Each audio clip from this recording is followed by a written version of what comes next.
పంట రుణ మాఫీని ప్రతిష్టాత్మకంగా తీసుకున్న ప్రభుత్వం ఆ దిశగా అడుగులు వేస్తోంది. రుణమాఫీ పథకం కోసం 15 ఆగస్టును గడువుగా పెట్టుకున్నప్పటికీ ఇప్పటికే కసరత్తు మొదలుపెట్టింది.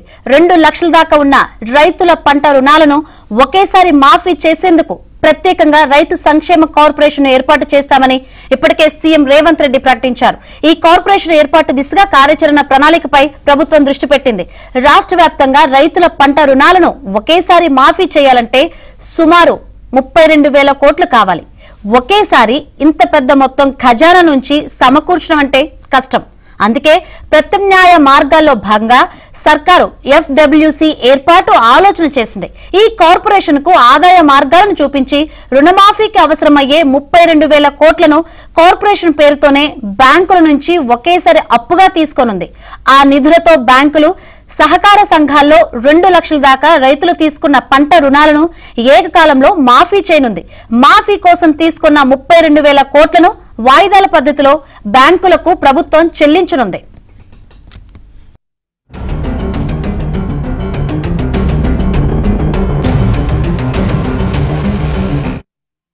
అయితే FWCకి చట్టబద్ధత తప్పనిసరి.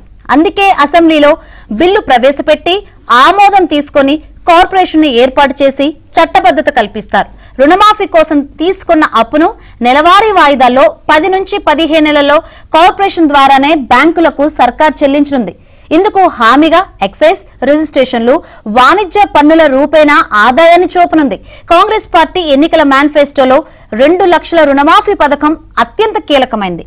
లోక్సభ ఎన్నికల పోలింగ్ ముగిగానే సీఎం రేవంత్ రెడ్డి ఈ అంశంపై దృష్టి సారించారు. ఈ నెల 15వ తేదీన సమీక్ష కూడా నిర్వహించారు.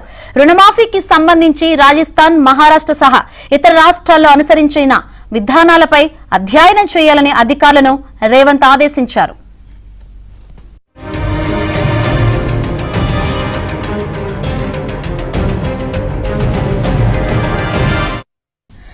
రాజస్థాన్ లో అప్పటి అశోక్ గెహ్లోట్ ప్రభుత్వం కూడా 2 లక్షల రుణమాఫీ పథకాన్ని అమలు చేసింది. 18,000 కోట్ల రుణాలను మాఫీ చేసింది.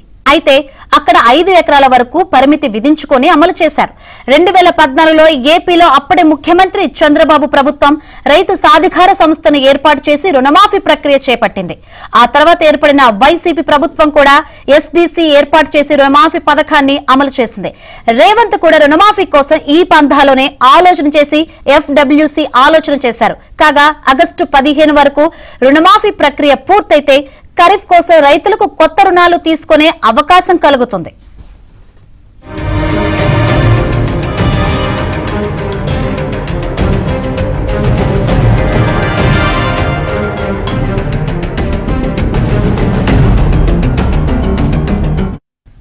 రైతు సంక్షేమ కార్పొరేషన్ ను కంపెనీల చట్టం సెక్షన్ 8 కింద ప్రభుత్వం ఏర్పాటు చేయనుంది.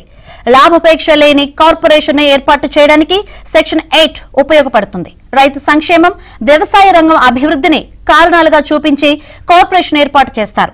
ఈ కార్పొరేషన్ పేరిట 2 బ్యాంకు ఖాతాలు తెరుస్తారు. ఇవి కూడా ట్రెజరీలోనే ఉంటాయి. రెగ్యులర్ అకౌంట్ తో పాటు ఎస్క్రో అకౌంట్ ను ఏర్పాటు చేస్తారు. ఈ ఎస్క్రో అకౌంట్ లోనే ప్రతి నెల చెల్లించాల్సిన వాయిదాలకు సరిపడా నిధులు జమ చేస్తారు. ఈ అకౌంట్ నుంచి నేరుగా బ్యాంకులకు EMI వెళ్లిపోయేలా ప్రత్యేకంగా యంత్రాంగాన్ని తయారు చేస్తారు. వ్యవసాయ మార్కెట్ కమిటీలకు వచ్చే ఆదాయాన్ని, పంట ఉత్పత్తుల అమ్మకాలపై మార్కెట్ సెస్ రూపంలో వచ్చే ఆదాయాన్ని కార్పొరేషన్ కు బదిలీ చేయవచ్చు. అయితే ఇది సరిపోదు. సర్కార్కు ఏడాదికి అబ్కారీ శాఖ నుంచి సుమారు 20,000 కోట్లు, GST ద్వారా సుమారు 51,000 కోట్లు, సేల్స్ ట్యాక్స్ ద్వారా 40,000 కోట్లు, స్టాంపులు, రిజిస్ట్రేషన్ ద్వారా సుమారు 19,000 కోట్ల ఆదాయం వస్తుంది. ఇందులో నుంచి నెలవారీగా కొంత కార్పొరేషన్ కు బదిలీ చేసి చెల్లించేలా ప్రణాళిక రూపొందిస్తోంది.